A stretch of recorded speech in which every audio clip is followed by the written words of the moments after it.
البدع والأهواء، أهل البدع العقائدية وأهل البدع السياسية. نقول بيننا وبينكم السلف، بيننا وبينكم الكتب، كان فيقول البدع بيننا وبينكم.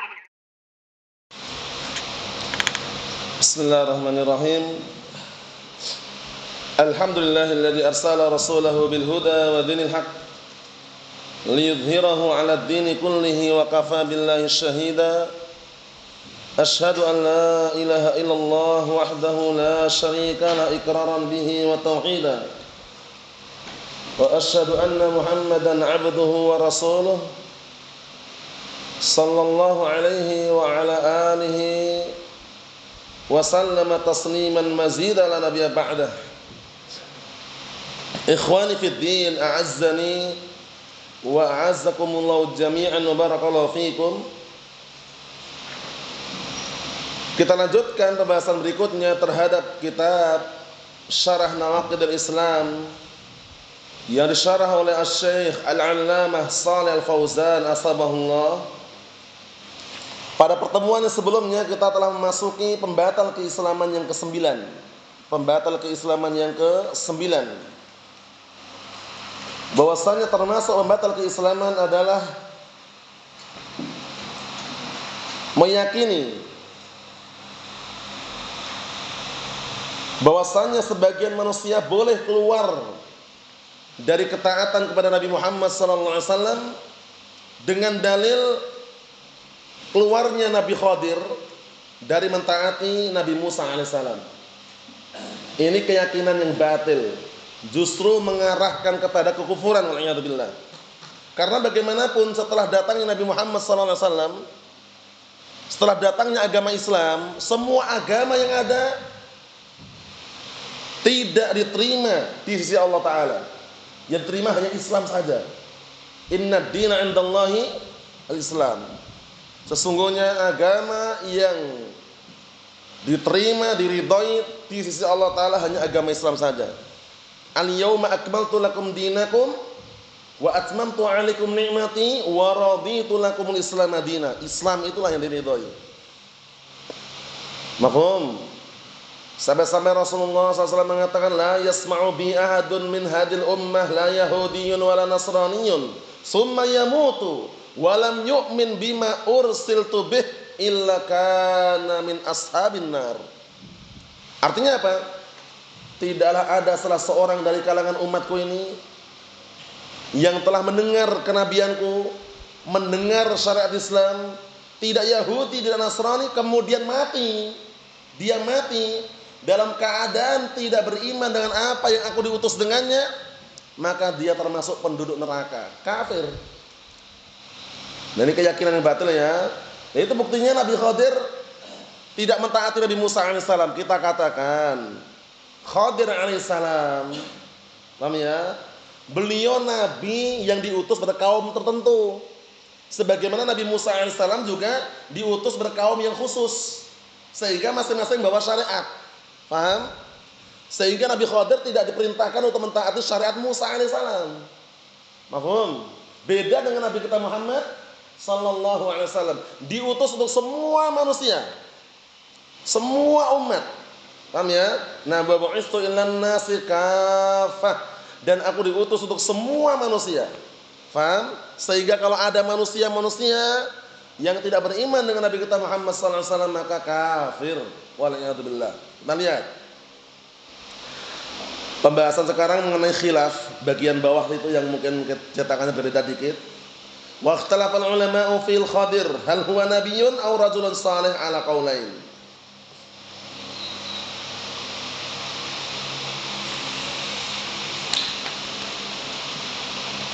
Ini kemarin dari kita baca dikit ya. Nah, barakallahu fiik. Pendapat pertama, para ulama sedang pendapat mengenai apa Khadir ini nabi atau seorang yang saleh. Kemarin kita lewati kisahnya, ini muncul waktu itu Nabi Musa alaihissalam ditanya oleh salah seorang penanya ketika beliau sedang khutbah di hadapan Bani Israel. Mereka bertanya, apakah di sana ada orang yang lebih tahu daripada kamu? Kata Nabi Musa alaihissalam, enggak ada katanya. Kemudian Allah Ta'ala berikan wahyu kepada Nabi Musa alaihissalam, ternyata di sana ada orang hamba Allah Ta'ala yang memiliki ilmu yang tidak dimiliki oleh siapa? Musa alaihissalam, yaitu Nabi Khadir alaihissalam. Mafhum? Kita lihat sini. Qala ta'ala, Allah Ta'ala berfirman, wa id qala Musa li fatahu la abrahu hatta ablugha majma'al bahraini aw amdiya huquba. Safar. Waktu itu beliau safar. Ternyata ketemu Nabi Khadir alaihissalam. Melihat perbuatan-perbuatan Khadir alaihissalam yang menurut Nabi Musa alaihissalam itu perbuatannya negatif gitu. Padahal menurut Nabi Khadir alaihissalam positif. Karena syariatnya berbeda itu. Paham? Nah, kita lihat. Falamma balagha majma' bainihima ila akhirih fawajada 'abdan min ibadina atainahu rahmatan min indina wa 'allamnahu min ladunna ilma. Ketika Nabi Musa alaihissalam safar, kemudian beliau menjumpai salah satu hamba dari hamba-hamba kami, kata Allah Ta'ala, yang kami berikan kepadanya rahmat dari sisi kami, dan kami berikan ilmu kepadanya dengan ilmu yang berasal dari sisi kami, wahyu dari Allah Subhanahu wa taala. Qala lahu Musa, kemudian orang tadi berkata kepada Musa, hal attabi'uka ala an tu'allimani mimma 'ullimta rusyda.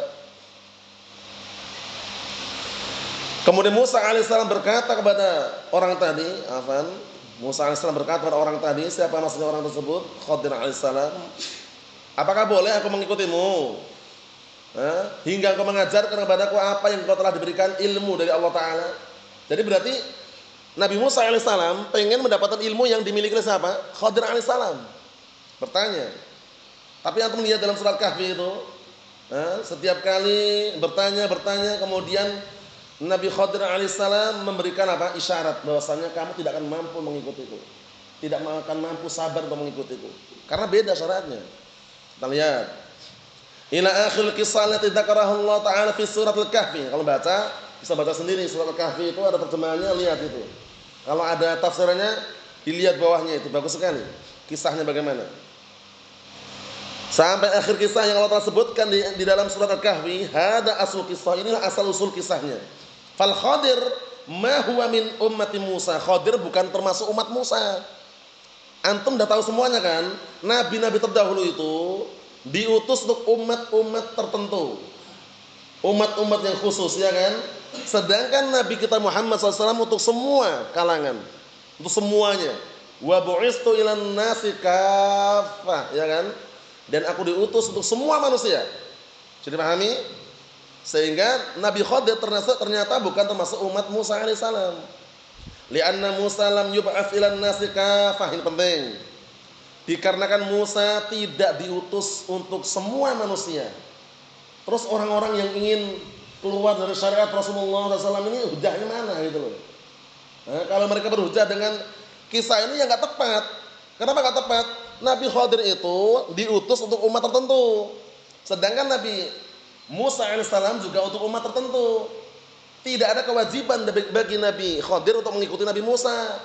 Kalau mereka alasannya kan apa alasannya? Bolehnya kita keluar dari syariat Rasulullah SAW sebagaimana Nabi Khadir keluar dari syariat Musa, katanya. Ini salah atau tidak? Salah. Nah, kita lihat. Falidzalika wasa'ahu Allah. Nah, wasa'al khuruj. Oleh karena itu diperbolehkan bagi Nabi Khadir ini untuk keluar dari ketaatan kepada Nabi Musa. Amma Muhammadun, penting ini, sallallahu alaihi wa ala alihi wasallam, fa innahu mab'utsun ilan nasi kaffah. Yang punya kitab istimewa itu. Maka sesungguhnya beliau diutus untuk semua manusia seluruhnya. Fala yas'u ahadan al-khuruj an syari'ati, maka tidak diperbolehkan seorang pun untuk keluar dari syariat Rasulullah SAW. Wa hadza fihi raddun 'ala sufiyah. Penting ini ada terdapat bantahan terhadap kelompok sufiyah alladzina yaz'umun, yang mereka menyangka, menduga, mengira, meyakini annahum yusalluna ila halatin laisu bihaja ila ittiba'ir rusul. Lihat ini, bahwasanya mereka itu barakallahu fiik yaz'umuna annahum yasiluna ila halatin laisu bihaja ila ittiba'ir rusul. Jadi mereka itu punya keyakinan bahwasanya mereka itu bisa sampai kepada tingkatan keadaan yang nggak perlu lagi mengikuti Rasul, bayangkan itu. Orang sufi ya punya keyakinan mereka itu suatu ketika bisa berada dalam suatu keadaan yang nggak perlu lagi ikuti Rasulullah SAW. Istilahnya kalau menurut mereka itu tingkatannya ma'rifah. Ma'rifah itu setingkatan tinggi dah itu. La yu'mar wa la yunha katanya. Enggak diperintah, enggak dilarang. Gugur padanya pembebanan syariat. Nah, barakallahu fi, gugur padanya pembebanan syariat. Nah, itu barakallahu fi ma'ruf di kalangan sufiyah. Jadi kalau sudah sampai tingkatan ma'rifah ini, sudah enggak sholat lagi, enggak puasa lagi, ini pembebanan syariat itu saqatat minhu takalif katanya. Telah gugur darinya pembebanan syariat, enggak diperintah, dilarang, bebas pokoknya. Kata mereka seperti itu. Allahul musta'an. Itu enggak benar. Sampai kapanpun sampai meninggal dunia harus taat kepada Rasulullah SAW. Kita lihat, wa annahum ya'khuduna 'anillahu basyaratan. Lihat ini. Bahwasanya mereka mengambil ilmu langsung dari Allah Taala, langsung loh, enggak perantara lagi, Bang, langsung. Haddatsana, sebagai mereka mengatakan haddatsana rabbi an nafsi katanya. Telah menceritakan kepadaku Rabbku dari diriku sendiri. Bayangkan itu. Jadi rasanya itu menurut mereka barakallahu fi, kalau ngambil ilmu itu melalui perantara itu jauh. Kalian ini ngambil ilmu masih dengan perantara Rasul katanya. Dari perantara Nabi Muhammad SAW, sahabatnya. Kalau kami ini langsung katanya. Langsung kan katanya, Allahul musta'an. Ini sudah di luar apa barakallahu nalar nih, ya Allah musta'an. Lihat ini. Wa annahum ya'khuduna 'anil mubasyaratan, bahwasanya mereka mengambil ilmu langsung dari Allah Taala, langsung ya. Wala ya'khuduna 'anil rasul, tidak mengambil dari Rasulullah SAW. Ini parah ini. Paham ya? Bagaimana langsungan? Nabi kita Muhammad SAW aja mengambil, dapat wahyu dari Allah Ta'ala melalui perantara. Siapa? Jibril alaihissalam. Orang ini mengatakan langsung gitu loh. Langsung. Haddatsani Rabbi an nafsi. Telah menceritakan Rabbku kepadaku dari diriku sendiri. Allahul musta'an. Makanya tidak asing lagi kalau di antara mereka ngaku Allah. Seperti siapa kemarin? Ibnu Arabi. Ibnu Arabi mengatakan ma fil jubah illallah. Tidak ada dalam jubah ini kecuali Allah. Berarti ngaku Allah. Allahul musta'an. Naam. Kita lihat berikutnya. Wa yaqulun, dan mereka mengatakan, sampai bawah itu nanti selesaikan biar nanti kita masuk pada pertemuan akan datang pembahasan yang ke-10. Wa yaqulun, dan mereka mengatakan innar rusula innama huwa lil awam. Bayangkan nih. Sesungguhnya para rasul itu diperuntukkan untuk orang-orang awam. Kalau kita ini udah bukan awam lagi katanya. Nah terus apa? Sudah ma'rifah katanya. Sudah bukan hakikat wala tariqah, itu ma'rifah. Sudah bukan mencari ilmu lagi sudah. Terus bagaimana? Ya tinggal peresapan aja, resapnya aja. Bayangkan, menghayal gitu. Allahul musta'an. Makanya ada kisah yang lucu. Jadi antara mereka sufiyah itu kalau melihat orang gila itu enggak boleh caci maki. Orang gila lewat rambutnya gondrong, gimbal itu. Namanya katanya jangan diejek dan ini. Itu bisa jadi wali min auliyaillah katanya. Bisa jadi ini orang gila ini, orgil ini wali katanya. Bayangkan tingkatannya sampai segitu. Orang gila pinggir jalan, lewat. Pakaiannya pun pakaian enggak normal pakaiannya. Kalau murah senyum lagi orang gilanya. Masih murah senyum, dikira senyum itu, tertawa, dibilang jangan diajak itu. Lah kenapa? Bisa jadi dia wali min auliyaillah katanya. Wali dari wali Allah Taala. Allahul musta'an. Makanya kalau ngikutin alur mereka sampai ke tingkatan pusat ini, tingkatan ma'rifah ini udah kadang lihat hanya orang gila orangnya. Ya kan? Pakaiannya hitam semuanya ya kan? Kemudian pakai pengkat kepala gitu ya kan? Jalan bawa tongkat. Pernah lihat suatu ketika pernah ada orang lewat sana itu. Tapi apakah mereka atau bukan? Yang jelas bawa tongkat gitu. Kayak pendekar itu ya, pakaiannya serba hitam, kemudian pengkat kepala itu. Pengembara, Allahul musta'an. Hati-hati barakallahu fi kalau orang sufiyah itu ngeri sekali, tingkatannya udah tinggi, udah seperti itu, enggak sholat intinya pembebanan syariat itu hilang udah. Santri-santrinya di pondok pesantren sholatnya jamaah di masjid, dia enggak pernah nongol. Ditanya Syekh atau Ustaz atau Gus lah biasanya, Gus. Lah kok orang sholat jamaah piye Gus? Sholatnya di Mekah, Allahul musta'an, di Mekah nih. Sholatnya dia di Mekah, dia sholatnya. Santri-santrinya di pondok pesantren di masjidnya itu dia sholatnya di Mekah. Naik apa kira-kira? Allahul musta'an.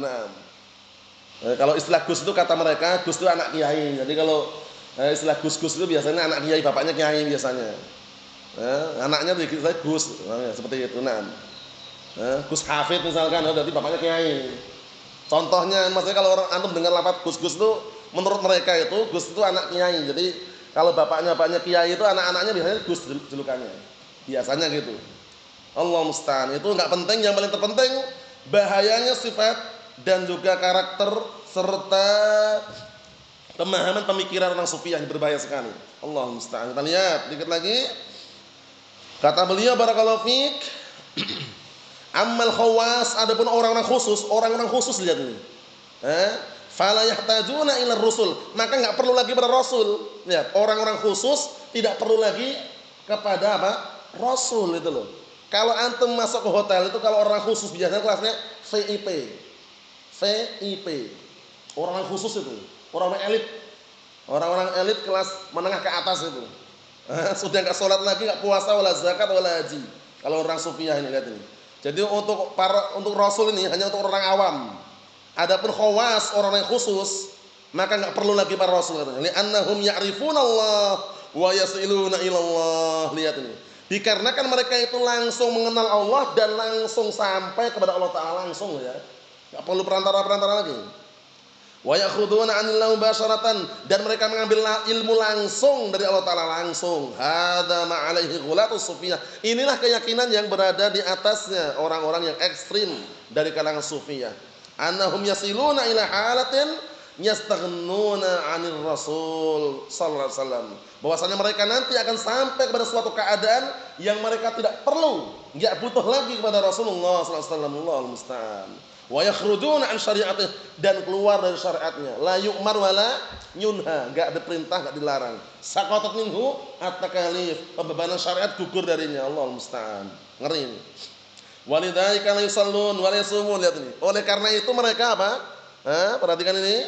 La yusallun wa la yasumun. Mereka tidak sholat, enggak puasa. Wa la yahujjun, enggak haji juga, bayangkan. Enggak sholat, enggak puasa, enggak haji. Nah, rukun Islam di situ semua ya. Lalu bagaimana? Semakin ma'rifah malah semakin jadi kafir kan kalau kita lihat baik-baik ya kan.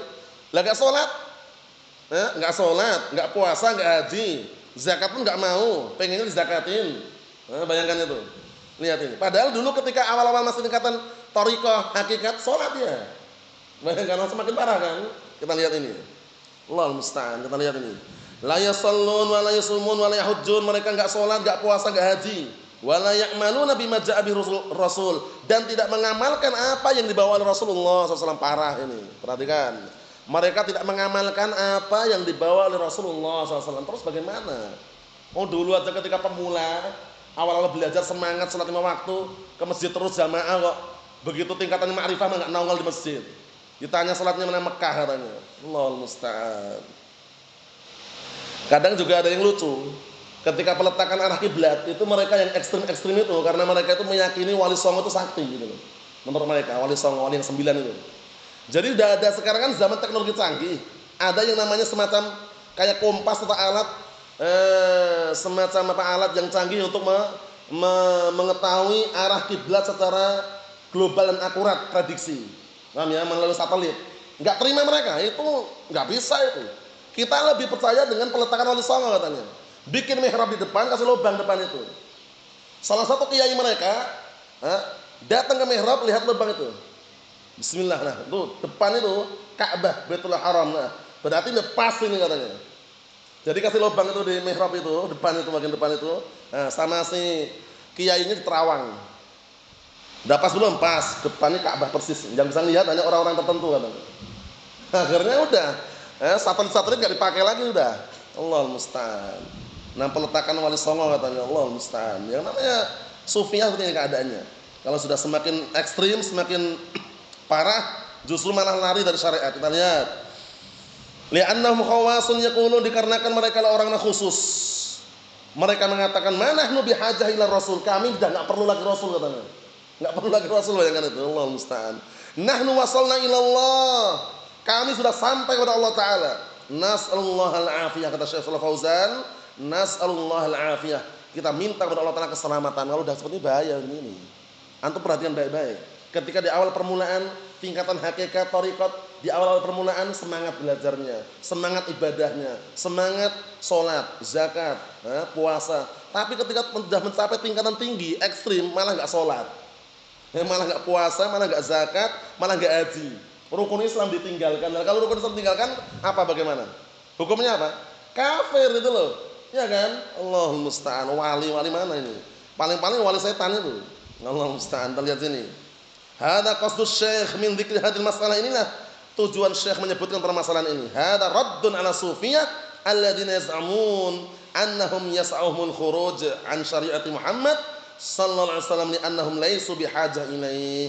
Ini bantahan untuk orang-orang sufiyah yang mereka meyakini bahwasannya mereka boleh keluar dari ketaatan terhadap syariat Nabi Muhammad SAW dikarenakan mereka enggak perlu lagi, enggak butuh lagi kepada Nabi Muhammad SAW, dan mereka kalau ngambil ilmu langsung dari Allah Ta'ala. Haddatsani Rabbi an nafsi, Allah musta'an, telah menceritakan Rabbku kepadaku dari diriku sendiri. Allah musta'an. Nasallahu as-salamata wal afiyah fid dunya wal akhirah walhamdulillahi rabbil alamin.